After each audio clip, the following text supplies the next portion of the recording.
ಬಿಸಿಲು ಮಳೆ ಹೀಗೆ ಈ ದಿನ ಮುಂದುವರೆದಿತ್ತು. ಮಳೆ ಬಂದಾಗ ಉಡ್ರು ಕಾಲಿನಿಂದ ತಲೆಗೆ ಹತ್ತುವ ಮುನ್ನವೇ ಕೆಸರಿನ ತೋಟದ ಪಟದ ಮೇಲೆ ಸೂರ್ಯನ ಕಿರಣಗಳು ಧಾವಿಸುತ್ತಿದ್ದವು.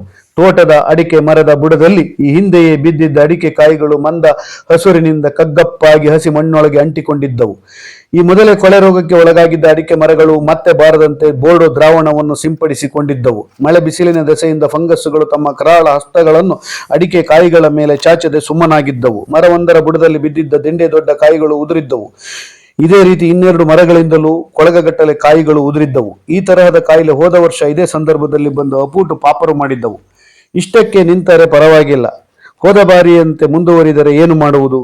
ತೋಟದಲ್ಲಿ ನಡೆಯುತ್ತಾ ಹೋದಂತೆ 8 ದಿನಗಳಿಂದೀಚೆಗೆ ಅಡಿಕೆ ಸಸಿಗಳ ಮೇಲೆ ಎಲೆಚುಕ್ಕಿ ರೋಗ ಬೇರೆ ದಾಳಿ ಇಡುತ್ತಿರುವುದನ್ನು ನೋಡಿ ಹೊಟ್ಟೆ ಉರಿಯುತ್ತದೆ. ಸತತ 4 ವರ್ಷಗಳಿಂದ ಈ ಎಲೆಚುಕ್ಕಿ ರೋಗ ಒಂದಷ್ಟು ಅಡಿಕೆ ಕಾಯಿಗಳು ಹಾಗೂ ಗಿಡಗಳು ಮರಗಳು ಮೇಲೇಳದಂತೆ ತಡೆಯುತ್ತಿವೆ. ವೇಳಾಪಟ್ಟಿಯಂತೆ ಆಗಸ್ಟ್ ಕೊನೆಯ ವಾರದಲ್ಲಿ ಈ ಫಂಗಸ್ಸುಗಳು ದಾಳಿ ಮಾಡುತ್ತಾ ಬಂದಿವೆ.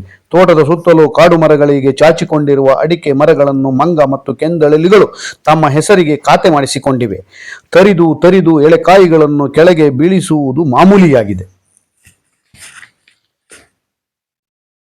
ತಿಳಿ ನೀಲ ಕೊಳೆ ಮತ್ತು ಎಲೆಚುಕ್ಕಿ ರೋಗ, ಮಂಗ ಕೆಂದಳಿಲುಗಳ ಕಾಟ.